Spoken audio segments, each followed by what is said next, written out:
All right, welcome to the Krug Show, brought to you by Pig and a Pickle. Started the show, stopped the show, started the show back. It's been that kind of a night already. It's been that kind of a night. Let's go.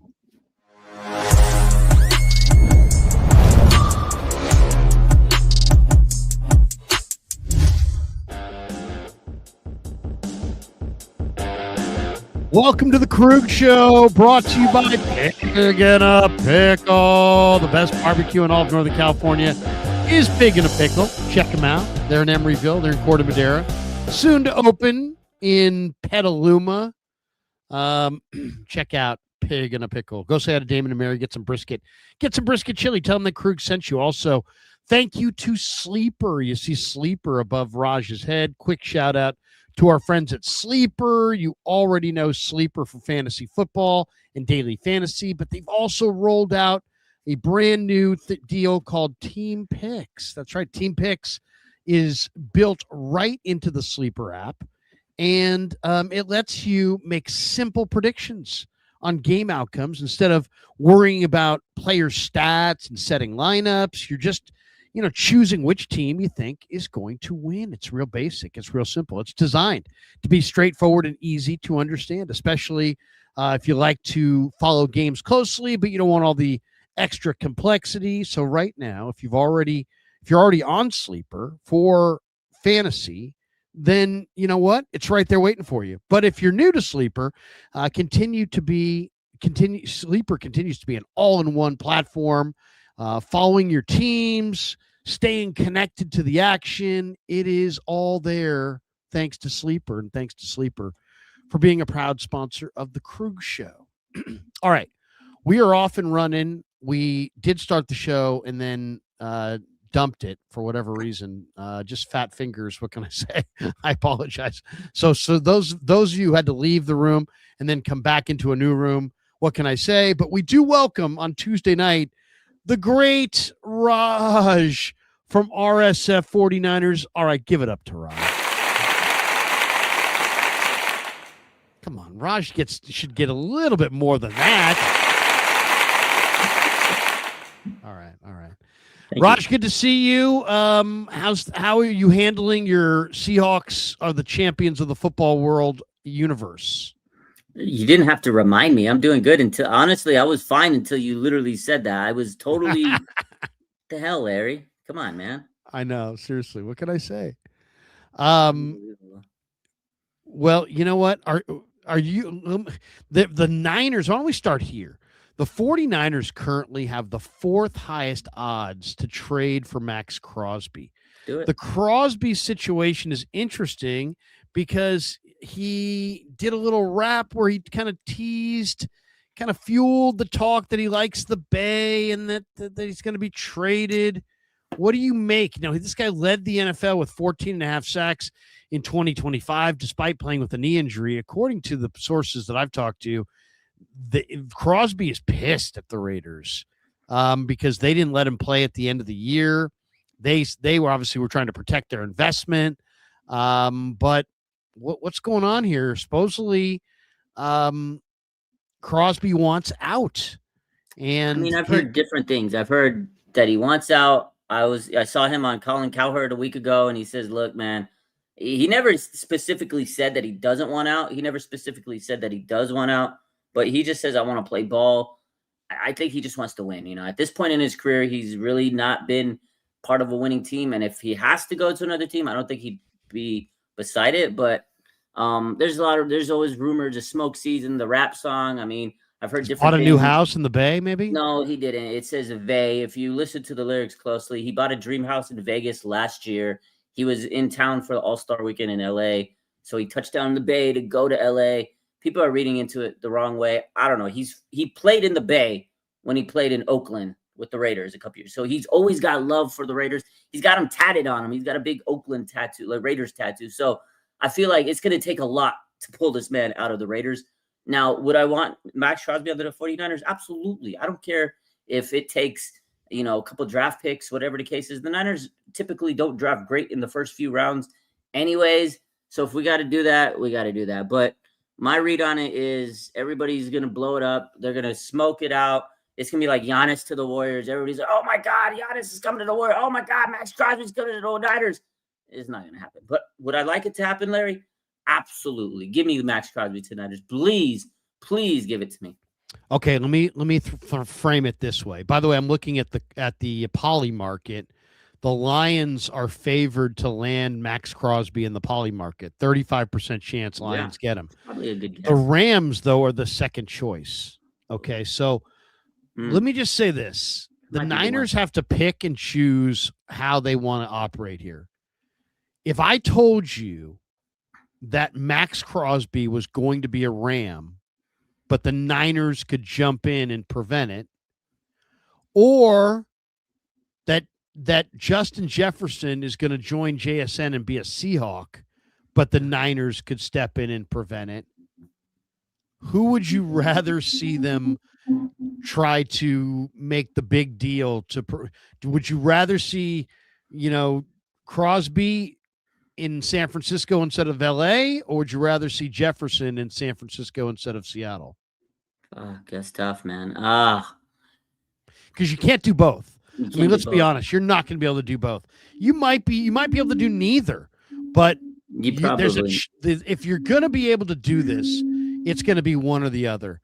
And I don't know what the poly market says about Jefferson, but I heard the other day that Jefferson wants to go to either Cincinnati to play with Burrow or go to Seattle to play with Darnold, two quarterbacks he knows. I don't know. Man, that's tough. The way I would love Justin Jefferson, but I feel like in this situation, you need defense to keep up with some of these teams because the Niners defense, they got a new DC. I mean, to get Bosa and Crosby, I know most people are going to probably pick Jefferson, but I feel like the 49ers can figure out offense. I mean, damn, I guess I'd pick Crosby, man. I'd want him to not go to a team to take it. Because listen, if the 49ers don't address their offensive line and we have to play Maxx Crosby in the division, we're fucking screwed. Like, we're screwed, bottom line. So that's a tough one, Larry. I'd probably lean towards the Maxx Crosby, prevent him from going to the Rams. Man, can you imagine the Rams getting Maxx Crosby on that D-line? That'd be disgusting. But because, look, the Seahawks, if you're giving them Jefferson and JS, that's broken. But at the same time, I feel like they'd have to give up something big to get Justin Jefferson. So it's tough, man. I want Maxx Crosby because the Niners need defense. Defense wins championships. You need to build this deep. They got nobody on that D-line. I know Nick Bosa's coming off back from injury, but he's coming off a torn ACL, like his second one. How effective is Nick Bosa going to be after his second torn ACL? Give me Maxx Crosby. Here's a guy that knows a little something about it. It's Whitworth, the former Ram. Here he is talking probably about Crosby to the Rams. Let's hear it. So we know our Bengals need some work. If you're the GM, what positions are you targeting to be able to get this roster to where it needs to be? Well, I think this is a pretty easy one. Defense would be a great place to start. If I'm sitting there going, what do we got to do? We can't miss. This is the most critical year in this era under Joe Burrow, in my opinion, of evaluation from that position in the draft and free agency. How do we add the defensive weapons that take us over? And so if you think back to the beginning of this Joe Burrow run when they got Joe Fitz, don't forget that they got Trey Hendrickson. That's how they got him in free agency. They brought him in, Trey Waynes. They brought in a couple of veteran guys who came about to the Cincinnati Bengals team and brought in a little bit of stability, a little bit of some guys that had been places and won. They were kind of pros, and then they matched them with all this young talent. And I think they need an injection like that this offseason. Is it going after a guy like a Demario Davis and see if he's available? If it's trading for Maxx Crosby and something that could be, really needing picks and obviously that'd be a lot of capital trying to figure out how to get that worked out. But that would be the young guy, tone setter, the example for your defense every single day. You got some D linemen there that are young guys who you want to play better. Put one of the hardest playing, best guys that any young D lineman could follow in the world and Maxx Crosby around them. Pay him the money, spend the draft pick, the 10th pick, send it if you have to.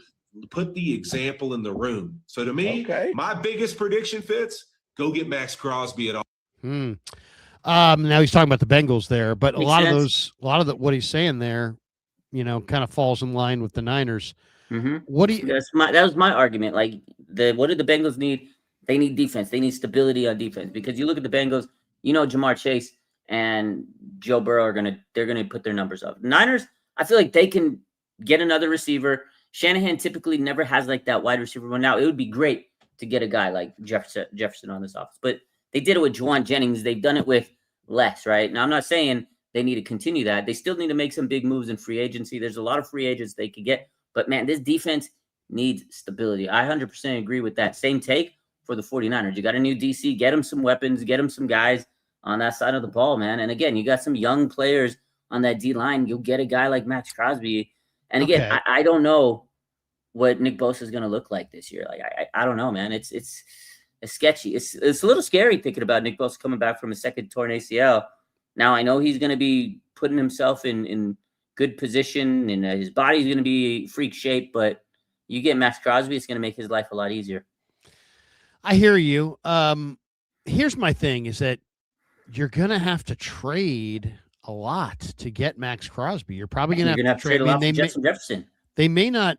Well, I know, but I'm just saying, let's just talk about Crosby for a second. For either, either guy, you're going to have to trade a lot. I don't know.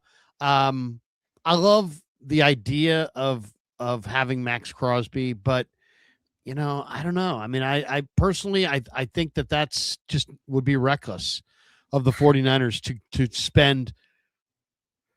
I mean, I asked people, earlier, what's it going to take to get Maxx Crosby? And I heard it's going to take a Micah Parsons deal. Well, that's two number ones. That's two number ones and Kenny Clark. Well, I asked Matt Barrows was asked, I should say. I didn't ask him, but Matt Barrows was asked in his mailbag, what are the Niners willing to pay for Maxx Crosby? And he said a second-round pick. And I think, you know what? I think that's probably accurate. I think they are probably willing to move a second-round pick. But that's not going to get it done. So here's the other thing.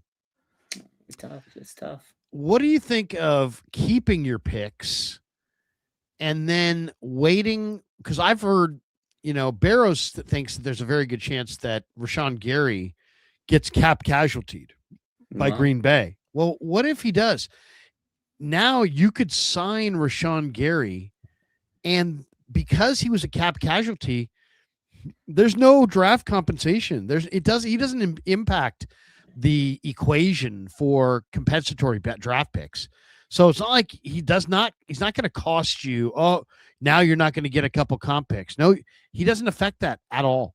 So to me, I think even though I love Maxx Crosby, I love Trey Hendrickson. I think they're both really good.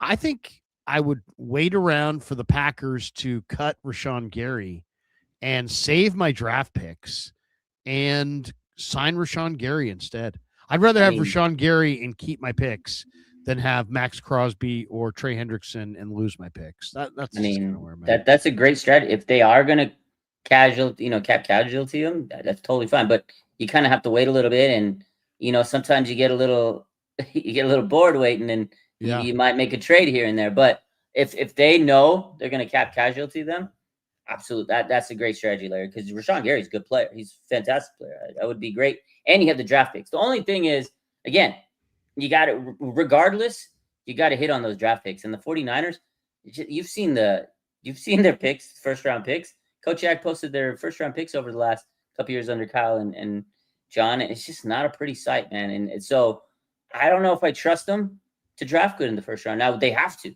I feel like there's a lot of pressure on John Lynch coming into this draft because he really has not done great overall in the draft. I mean, Nick Bosa for sure, but he's also had the injuries. Ricky Pearsall, Michael Williams was good till he got hurt.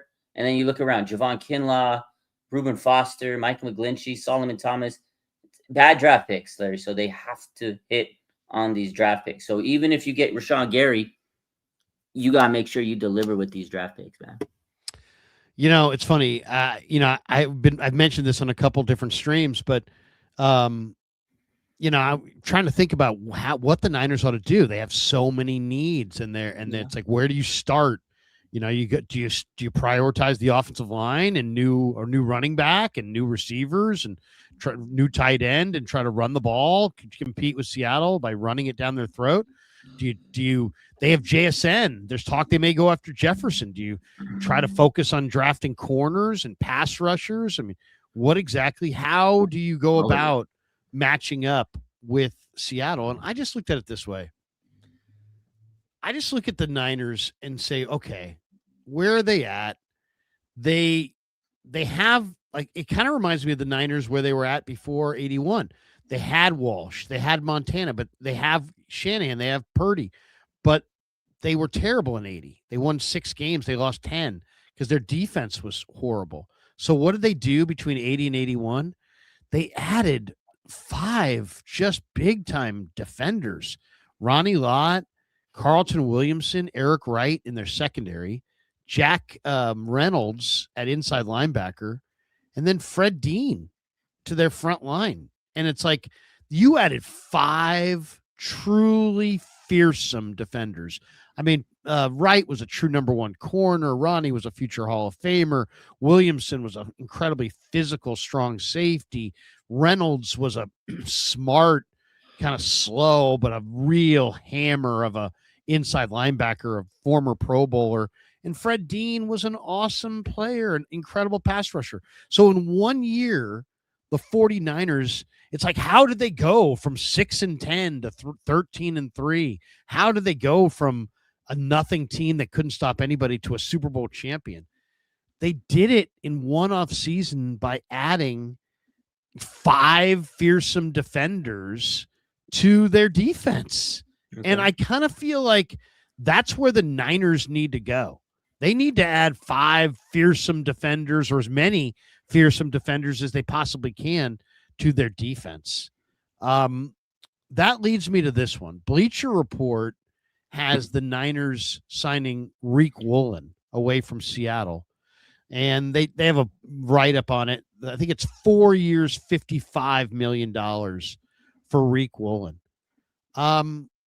What do you think? I mean, he's a big, dominating 6'4" corner.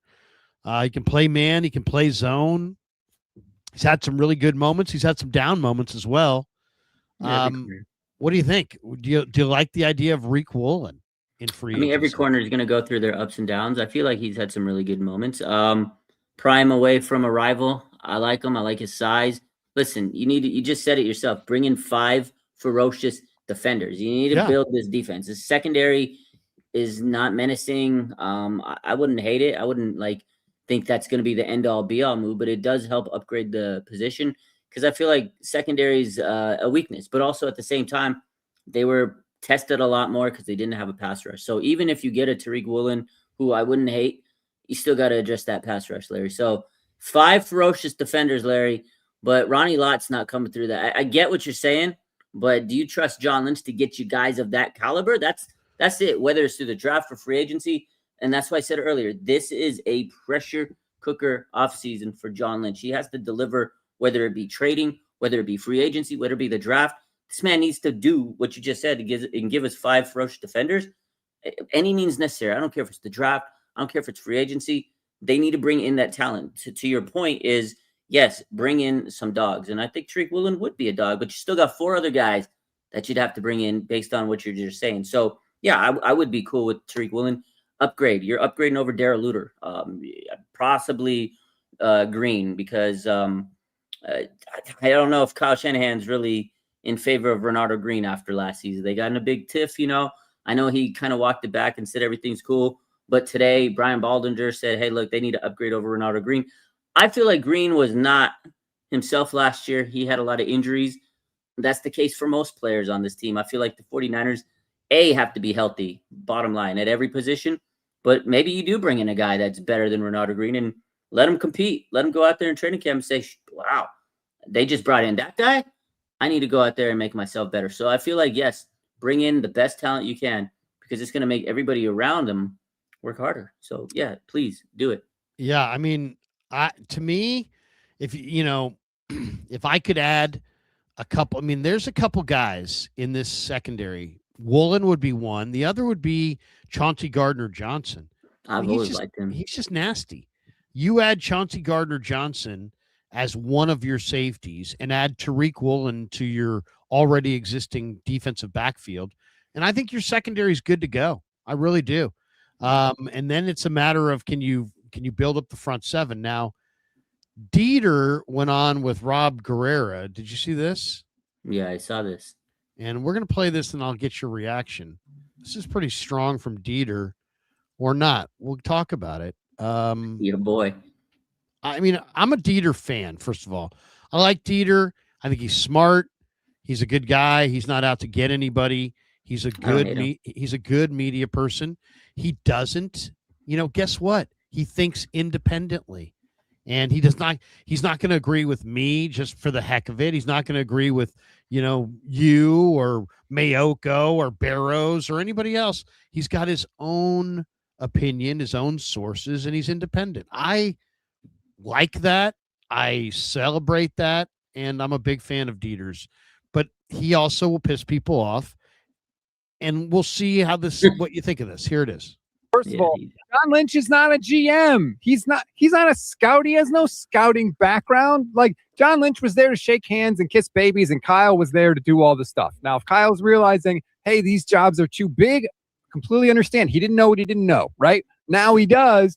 Well, that's great. Then send John Lynch to Amazon. Let him call the games, get rid of stupid Kirk Herbstreit and Al Michaels, the worst broadcast combination in the history of the universe, and bring in a real GM. Bring in somebody that's really good. Let Kyle cook the food. Let somebody else shop for the groceries. There has been conversation about that.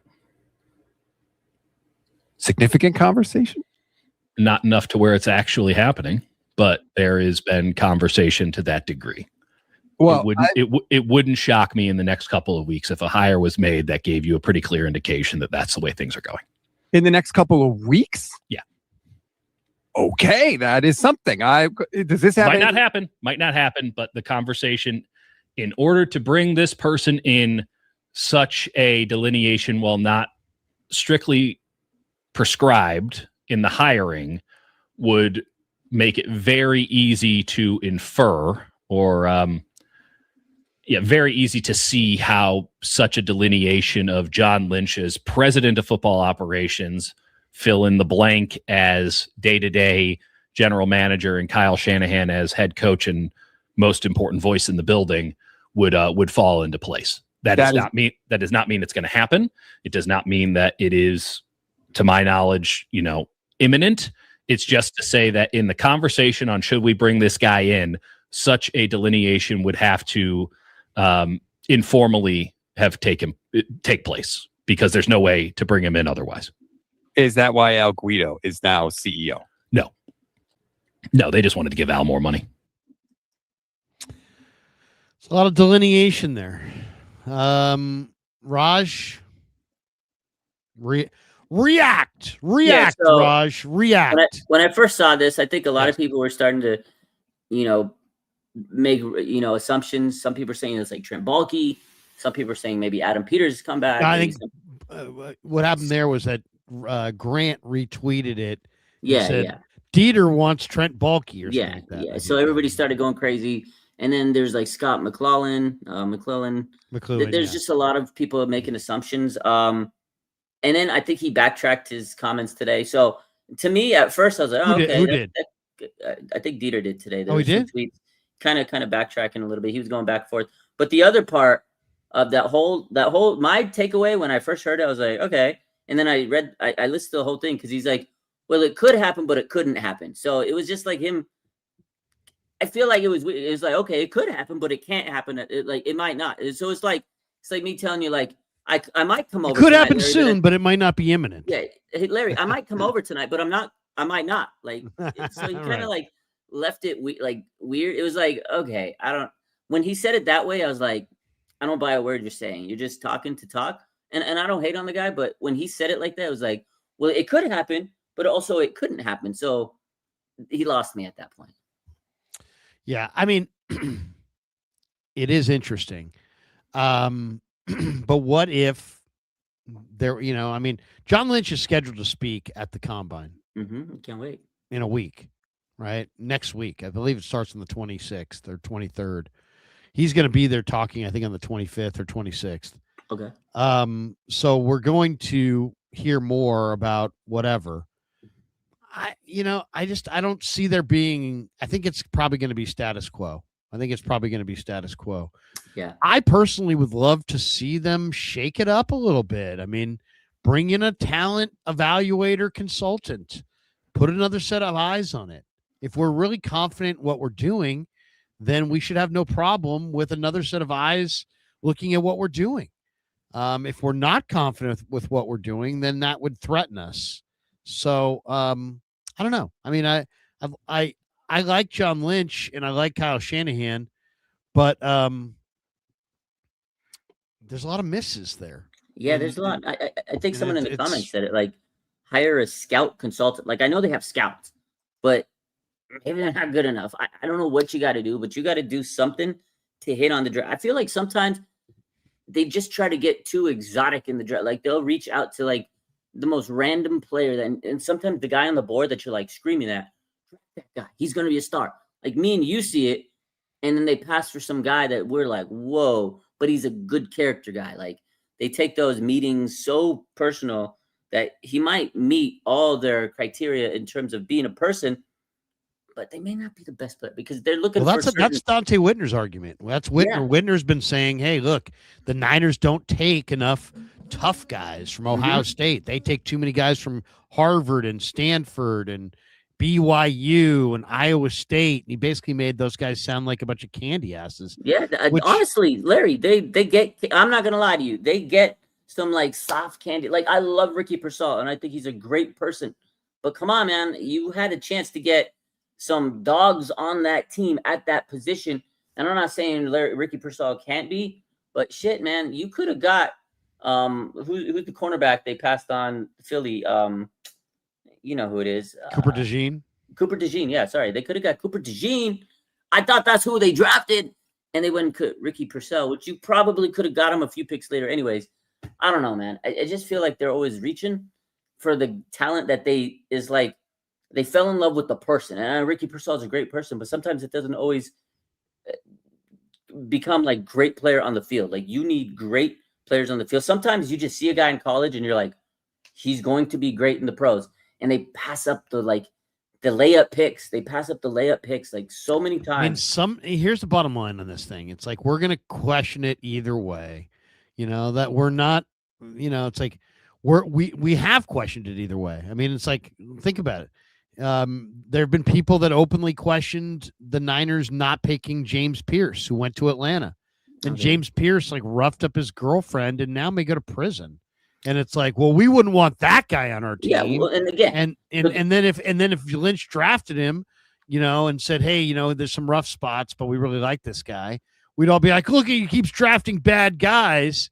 So it's like, you're damned if you do, you're damned if you don't. The bottom line is you got to win. It's tough, Larry, because you're right. They did it with Reuben Foster, and I feel like that spurned them because they traded up. And I remember Aldon Smith, yeah, but they didn't draft him. That was already there. But I'm talking about Lynch and Shanahan because they've been burned by players, like, because they traded. That was their first draft. They picked Solomon Thomas because, again, the Stanford, oh my God, John Lynch fell in love with the guy, whatever.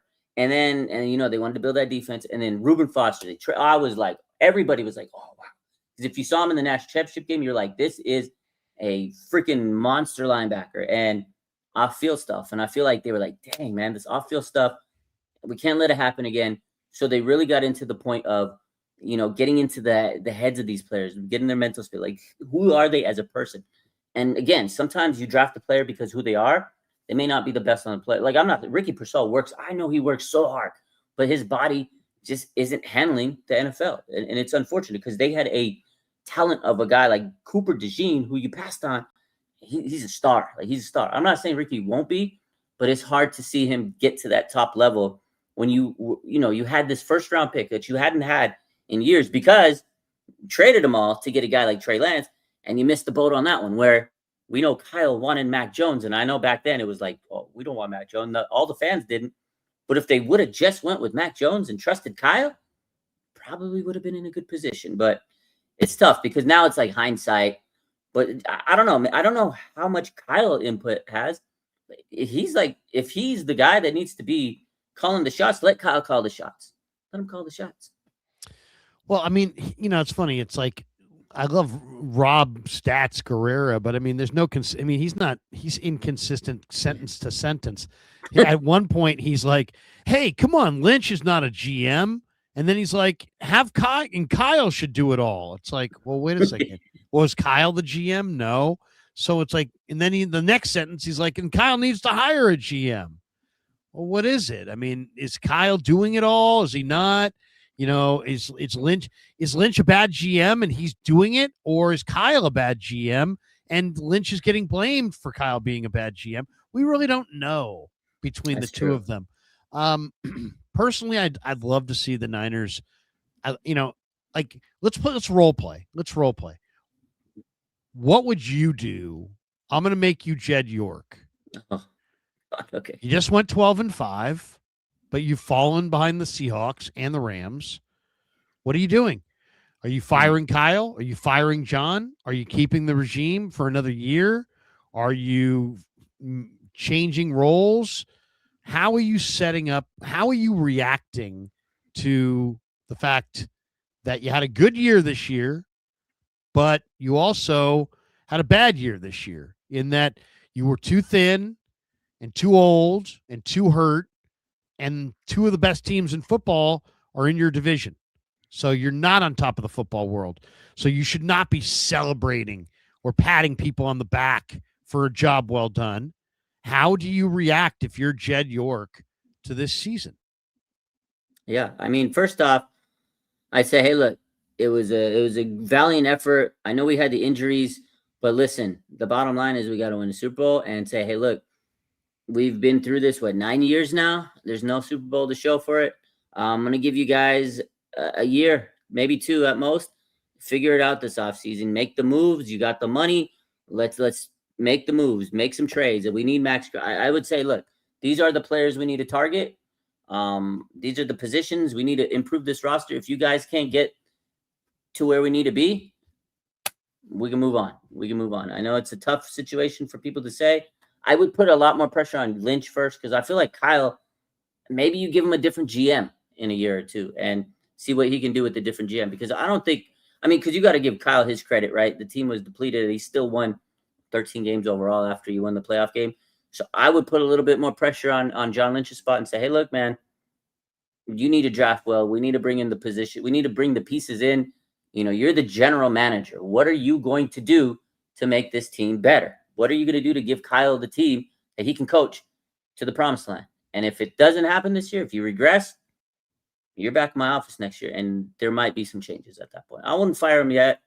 They did make 12 wins. They did get far. They did, weather the storm. So I'd say, look, dude, this is a make or break for you, John. And Kyle, if we get you a new GM and you can't get shit done, we'll have a talk with you down the line. But I'd put a little bit more pressure on John Lynch. Yeah. I'm not saying fire anybody, but I do think they need another set of eyes on this thing. Mm-hmm. One other thing that I think is kind of interesting that I wanted to talk about as well, and we brought this up today on the radio with Greg Papa, and you actually tweeted about it today. Kirk Cousins put this tweet out. It says, really enjoyed watching Rise of the 49ers, an AMC compelling storytelling account, a head coach, an owner, and players who shaped so much of what football has become. Hashtag Rise of the 49ers. Okay.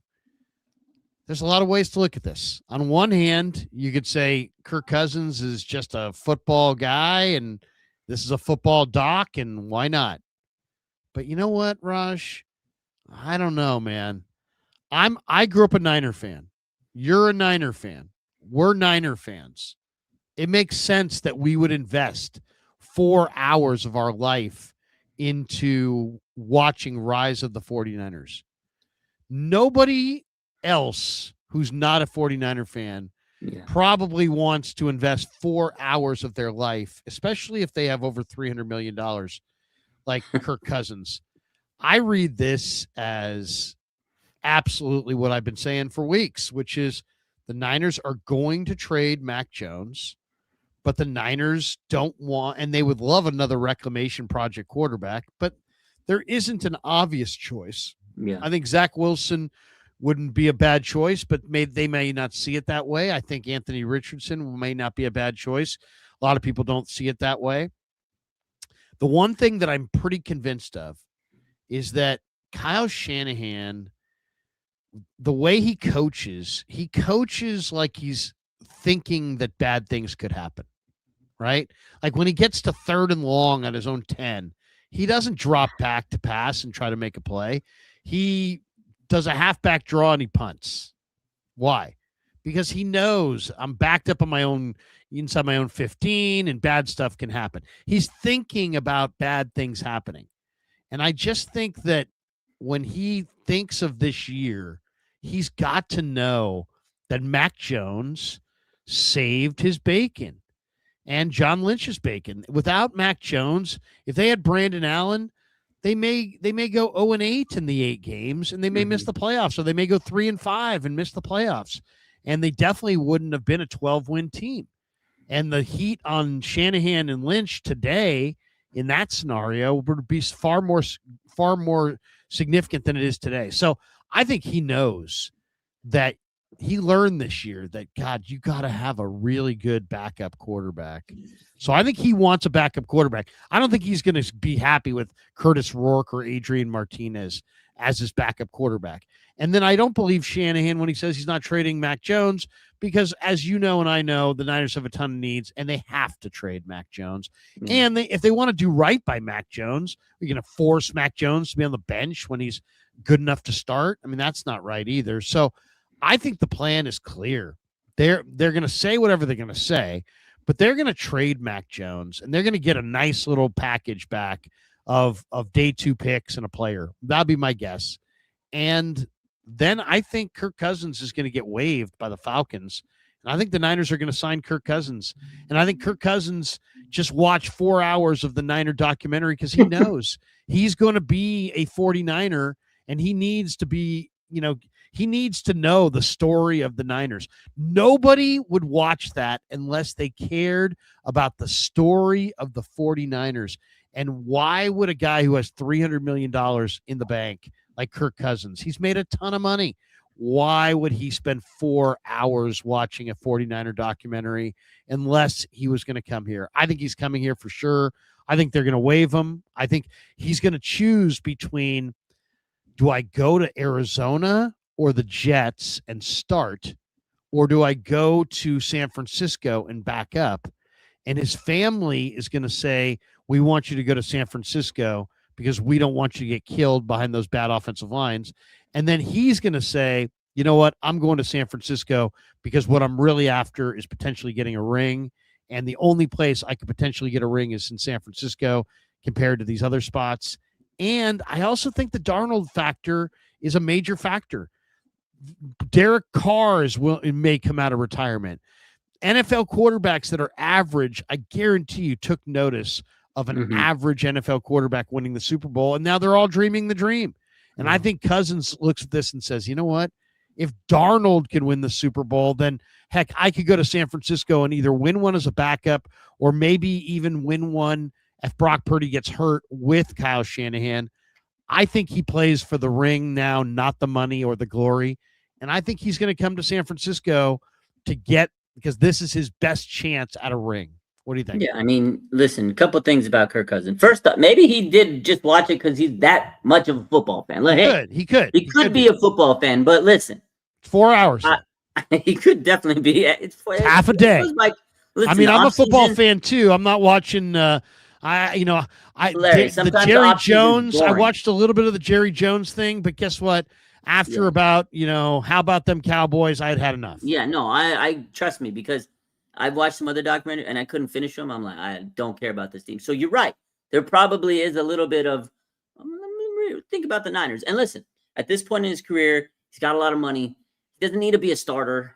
I mean, I'm sure he would love to be a starter somewhere, but I know now that he's been a backup, I think he's like, okay, I could be a backup. And with the 49ers, what if I do come in and I show myself and show out? Like, maybe I will get a job somewhere else. It still has like maybe 2-3 years left in him somewhere. So I feel like maybe he's thinking about that. But the obvious answer is in our face. Who is his former coach, Raheem Morris? who is another former coach, Kyle Shanahan. They're both on the 49ers. Are you kidding me? If they trade Mac Jones, 100% he's getting a call from Kyle and Raheem, and they're going to say, hey, come be our backup quarterback. We don't need to go get Zach Wilson. We don't want to get anybody else. We want you. You can train Curtis Rourke and sit and learn behind Brock Purdy. It's obvious. It's Kirk Cousins is coming to the Niners if they trade Mac Jones. I would put a lot of money on that. If it's not Kirk Cousins, I can't tell you who their backup, the reclamation project. We talked about it last week. Maybe Zach Wilson, but Kirk Cousins is an obvious. You plug him in, he'll probably be able to win a few games and manage the game. He's played for Kyle. He's played for Raheem Morris. It would be a smart move for the 49ers if they do trade Mac Jones, because I think they're going to get a haul for Mac Jones, and he deserves to start somewhere. And I know they're going to give us the lip service. We don't want to trade Mac Jones. They also didn't want to get rid of DeForest Buckner, and look what happened. So I think it's going to happen. Here's the other question. Mac Jones. Let's talk about him for a second. I think Mac Jones is better than Sam Darnold. Now, I know you can look at that and go, well, maybe you would agree with that at some point, but now Sam Darnold's won a Super Bowl. And so now it's like, what? Wait a second. He's not better than Sam Darnold. But come on, we saw them both. Sam Darnold is a guy who has a little bit of a stronger arm, maybe a little bit of a stronger frame. But Jones is a better processor of the field, and he's a more accurate passer. And I think he's a little bit more – he's got a little bit more magic to him, I think, than Darnold. Darnold, I think, is just pretty mechanical, pretty – I mean, he's fine, but he's not winning anything. He didn't win. They won. They had Kenneth Walker. They ran the heck out of it. They had a killer defense. A lot of guys could have won. I'm just saying, I think Sam Darnold's good. I think Mac Jones is better.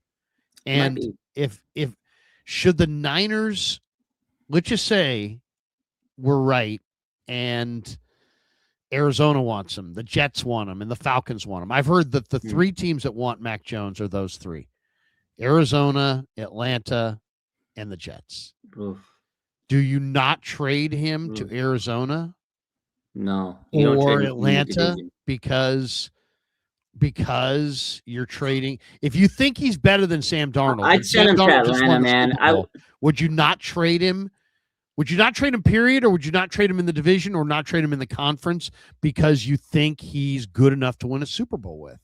I don't trade him into the NFC West, dude. I don't trade him into – because that could be 2 times he beats you, honestly. I'm not going to lie to you. He is a good quarterback. I wouldn't mind trading him to Atlanta. Again, you can get some players from Atlanta, Raheem Morris connection. Then maybe you play him in the playoffs if they make it that far, and then you just have to hope that Purdy outduel him, which is fine. But you trade him to the Jets, man. That's disrespect. Don't trade him to the Jets. Why? He doesn't deserve that. He doesn't deserve that, Larry. I'm not sending my guy to the Jets. Listen, man, you're gonna ruin the man's career. I have a heart, and I'm not sending him to the Jets. He played in that division. He may want to be playing in that division. I don't think come on, bro. Nobody wants to go to the coaches don't even want to be there. I hear you. It does seem like the wrong thing to do to send him to the Jets, but you got to do what's right for your team. Give him to Atlanta. Get Drake London. Call it a day.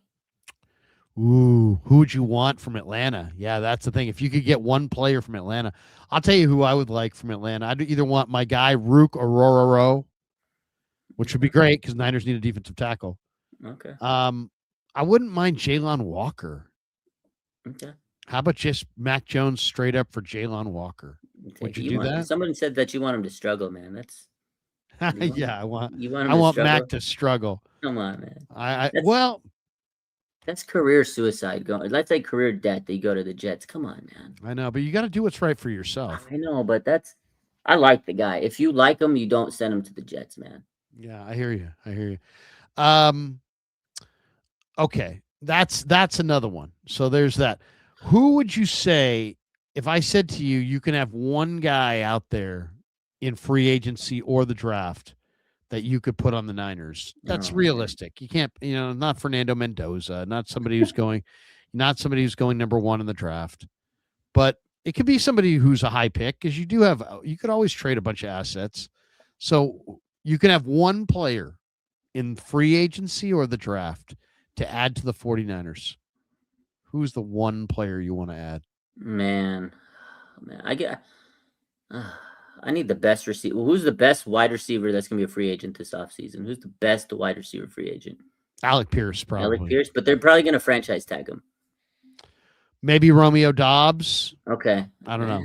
I guess they need a wide receiver, man. They need to figure that out. I've seen Stephon Diggs somebody said today that Diggs may get. Then we're going to have to deal with the baby mamas and stuff. We don't need it. Listen, they need a wide receiver in free agency because I don't want them to sit there and waste a draft pick on the first round on a wide receiver. Like, get a wide receiver in the draft, that's fine, but not in the first round. You need an O lineman.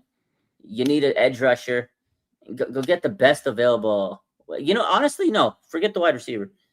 Just go get Kyle Pitts. Go get Kyle Pitts because he's like a wide receiver. He's a hybrid. Go get Kyle Pitts and then worry about the rest of the draft because he kind of checks the box of a tight end, wide receiver. You're going to need a tight end with Kittle coming off the injury. You got the Raheem Morris connection, and he's a great receiving threat. I think in Kyle Shanahan's offense, Kyle Pitts, quit playing with him. Just give me Kyle Pitts. I like that. I like that one a lot. Not only that, because, Kyle Pitts is a tight end. Even if you franchise tagged him, I think the franchise number is really low. It's $28 million for a receiver, but for a tight end, I think it's like 14 or 12. Kyle Pitts would be great. That would be a great one. I think Kyle Pitts would be a fantastic get for the 49ers. I'm going to say my guy that and I've looked at a bunch of different guys in the draft, but the guy that I just keep coming back to is the Missouri defensive end, Zion Young. He was one of the premier players in the Senior Bowl. He reminds me a lot of Aldon Smith. He's just a great athlete. He's 6'5", he's 265. But he's fast, he's quick, he's strong, he's nasty. I could see him. The Niners need a great player opposite Bosa because Bosa has now gone through multiple surgeries. He can't be necessarily the lead dog. You can't have Bosa be this A and then just fill in with like a B- type guy. You need to have somebody who's maybe going to be the new A. And I think Zion Young opposite Nick Bosa would be like, I've looked at a bunch of different mock drafts and I've thought of a bunch of different ideas, but to me, Zion Young from Missouri would be where I would start. I just think that he's really, really special. Be a good pick. We should tell everybody before we get out of here. I guess we already mentioned it, but the Krug Show, of course, is brought to you by Sleeper. Quick shout out to our friends at Sleeper. You already know Sleeper for fantasy football and ease, and they're great. You love fantasy, you love Sleeper for fantasy, but they've also rolled out their Team Picks, and Team Picks is built along the same lines. It's right there in the Sleeper app, and you love it. You're going to love this, and you avoid all the complexity. It's designed to be straightforward and easy to use, so check it out. Team Picks on Sleeper. Thanks to Sleeper for being a proud sponsor of the Krug Show. If you're already on Sleeper for fantasy, it's right there waiting for you. And if you're new to Sleeper, Sleeper continues to be an all-in-one platform for all your needs. So check it out. Sleeper Team Picks. Thanks to Sleeper for being a proud sponsor of the Krug Show. Also, let's hit our supers. But before we do, we should tell you that our supers are brought to you by our good friends at Habis Law. They will fight to make it right. 1-800-INJURED. HabisLaw.com on the web. They will fight to make it right. Habis Law is a fantastic law firm. If you need a good lawyer, if you want to win, call 1-800-INJURED. Habis Law, great law firm, great personal injury attorneys. My dad was an attorney. My brother was an attorney. My brother is now a judge. And the difference between success and failure in life is having the right attorney. So get the right attorney, Habis Law, HabisLaw.com, 1-800-INJURED. They will fight to make it right. I see their billboards all the time, driving all the time to work. Raj, I forgot my contact lenses, so you're going to have to read my supers for me today. We only have 5 or 6, so here we go. Okay, here we go. From Riker Trav, he says, "Fucking Larry, effing Larry, appreciate all you do." What up, Raj? What up, Riker? There you go. Peace, bro. We got this one. It says, "The Kevin Wood. Would Mike Evans on the Niners be like Devontae on the Rams? Rams use them as a red zone option, and generally they're number 2. Not sure who would be the 49ers number 1, though. You know, Evans is a nice receiver. He's a future Hall of Famer. He's got great size. I don't know that I could see him leaving. I also just don't think that that's what they need. I think they really could use I think they need a couple things. I mean, I think they need a big receiver like Evans, but I would prefer a younger receiver. The kid Caldwell from Cincinnati is the guy that I really like. And then they also need a burner. You know, Brennan Thompson from Mississippi State. It's going to run a great 40. They need a burner and they need a big receiver. They need 2 receivers that can complement what they do. So, real quick on Mike Evans, the reports are he is going to explore his options in free agency this offseason. That's why it was brought up, because people are starting to know Mike Evans. So, he's a great player. Mike Evans, I'd be happy. Yeah, I mean he's a big receiver. He's a big X receiver. He would help them for sure. Yeah. Jacob Anthony 3260 says under Kyle, Jefferson will be our Rice. Go get a number 1. He would be.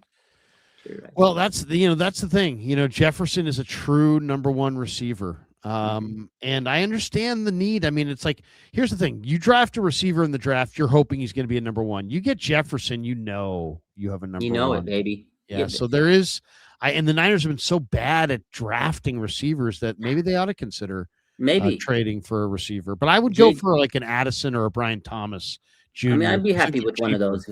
I'd be happy. At the end of the day, what you just said before I read this next one, I really love what you said, because you said getting a pure proven number 1 like Jefferson would be better than trusting if they can draft one in the draft. It's the same thing I would think about with some of their offensive linemen. I don't know if I trust them to get like a dog at O-line in the first round or 2.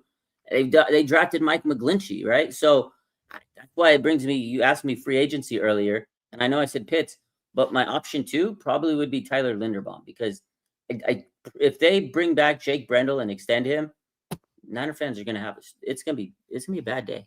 Yeah, I mean, my guy Nick Allegretti is a cheaper version of Linderbaum, but I'm okay with Linderbaum as well. I mean, Linderbaum would be a great. I mean, one plan wouldn't be bad. Would be just go get all those Iowa offensive linemen: Bo Stevens, Jennings Dunker, Linderbaum.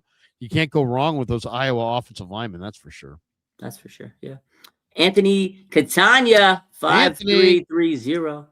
He says, Larry and Raj, hope all is well.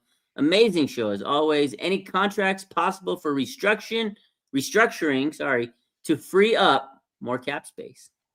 Check out Anthony Catania and, of course, Sharp Corner Sports Cards and Collectibles down in Monterey, in Pacific Grove, along the Monterey Peninsula. And Anthony's a great follow on Instagram at Sharp Corners 831 on the gram. Contract restructuring. I mean, you could restructure Bryce Huff. You could restructure Brendel. They've restructured most of the guys that they want to and can restructure. They don't have anybody really that's young that they could just sit there and say, yeah, we want to restructure. I would say maybe Bryce Huff. I've actually seen people say maybe Brendel, but that means you'd extend Brendel. And I don't know that makes sense to extend Brendel, but Bryce Huff would be the guy that I'd be looking for, just because he does make too much. Bless you. I heard. Bless you. He makes $17 million this year. That's too much for Bryce Huff. But if you restructured and gave him maybe a 2-year deal, I think he's going to be good for 2 years. If you could get that cap number more, in the ballpark that you want. Yeah, I mean, those are options. I know Matt Barrows recently said that Huff is probably going to be he's a casualty candidate. So it's a guy, bless you, that they can maybe move on from because he didn't have that great of a season. I know. Now I've heard some reports. I'm not necessarily a report, but I've heard Trent Williams is a guy they restructure him almost every year. You save like $15 million if you were to restructure it or something like that. So I feel like you Trent's could, a guy, but then you're just making a big dead cap hit for yourself at some point. Correct. So it's like, Matt, do you want to do that? I mean, that is a place where you always can get a little money. We got this one here from Joseph Ernberg, 7381. He's been a member for 6 months, Larry. Shout out to that man. He says, what's up, Larry? I don't think we will make any sort of big moves this offseason. and have a shitty draft. He says this team is never-ending form of torture, a never-ending form of torture. Keep fighting the good fight. Way to stay positive, Ernberg. Shitty. We got this one. My man, 49ers throwback. What's up, man? He says John Lynch, a top GM. Larry says false. Raj says true. Did I say that John Lynch is a top GM? I did not say that. Yeah, well, I'm saying, hey, look, you know, it might be time to get another set of eyes on the thing, and I'm open-minded. I mean, I don't want to see them just promote from within because that's groupthink. I'd rather see them go from outside the organization and get somebody and give them control. You know, give them control. You've done it this way for a decade. I wouldn't fire anybody. I'd say, hey, guys, we've done it this way for a decade. We haven't gotten the ring. Why don't we change the structure a little bit? Kyle, here's $1 million. You just coach. $1 million more. John, here's $1 million. You know, build consensus and be the face of the franchise. And let's bring in a young, you know, talent evaluator and give him control over the personnel for a few years. And let's see where we're at. And yeah, it could be worse, but it could be better. And if it's better, that might be enough to get it done. So, I mean, that's just an idea, but I think it's a good one. I like so you're telling Kyle, shut up and coach. Just shut up and coach. Just shut up and coach. Like, you know, not everybody's great at everything, right? Anyway, that's going to do it for us. Thanks to Raj. Thanks to all of you. Thanks to Habis Law. Thanks to Sleeper. Thanks to our friends at Pig and a Pickle. Raj, I'll give you the final word. What do you got cooking the rest of the week? What do you got cooking the rest of the week? The grind Shut never up stops. And coach. That's all I want to say for my. Just shut up and coach. That's it. Peace. Yeah, never met a man I've been scared of. Careful.